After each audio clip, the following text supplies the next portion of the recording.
Ooh, that feel good. Crack my neck. Hey, look.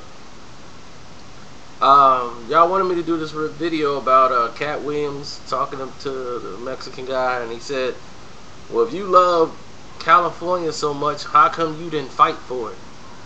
And I think he was way off base, because they did fight for California. They got an Independence Day celebration about it. They fought for everything. They was just taken from them. Remember the Alamo? So, I met Katt Williams. He's a very good guy. You know, he actually wanted us to hang out at his after party for drinks. And I'm like, this is New Year's. This is already an after party. No, nigga, it ain't an after party.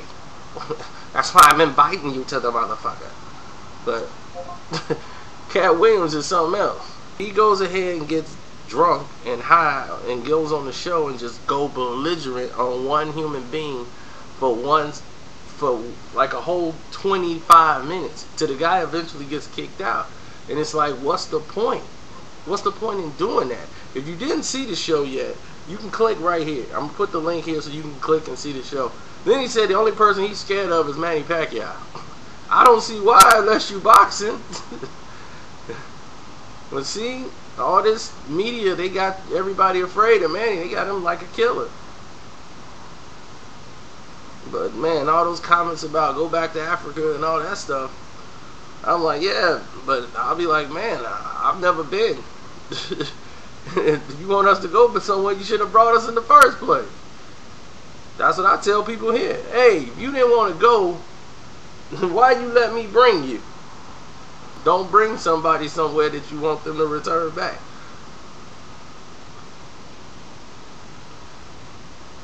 And that's about all on Katt Williams that I want to discuss. But let's talk about what's going on in the world today. You know, they got Hurricane Irene going on, and it's like all over the news. It's like the only news that's going on is Hurricane Irene. And that's got to be the best job in the world, to sit around the guy that comes up with the name for the hurricanes. Because what was that Hurricane Hugo or whatever it was, that they was a El Nino. You know, I'm like, man, they've had all these names here. Where's Hurricane Malik? Let's get some black names in there. We're going to start a protest for some black names for hurricanes. We need them. You know, we want to take sense of pride in the hurricanes too.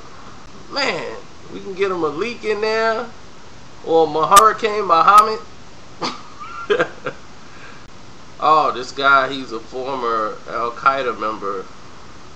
He's a former member of Al-Qaeda, and they make it sound like it was a job. Like he had benefits.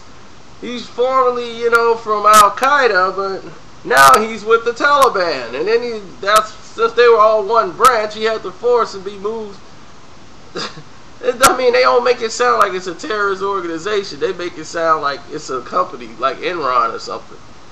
Well, he's formerly of Al-Qaeda, you know. And you know how they were. They like to blow things up. Former member of Al-Qaeda. Man, the news is something else, man. If you look at it, you can find a comedy in a lot of this stuff, because it's really nothing. All the stuff they talk about is like some article from way back when. And then they'll dig it up and make a whole story of it and make it trash. And then you listen to it and you go like, what the heck am I just listening to? This has no bearing on anything that's going on right now. That means there's nothing happening in the world that's worth bringing it to your attention.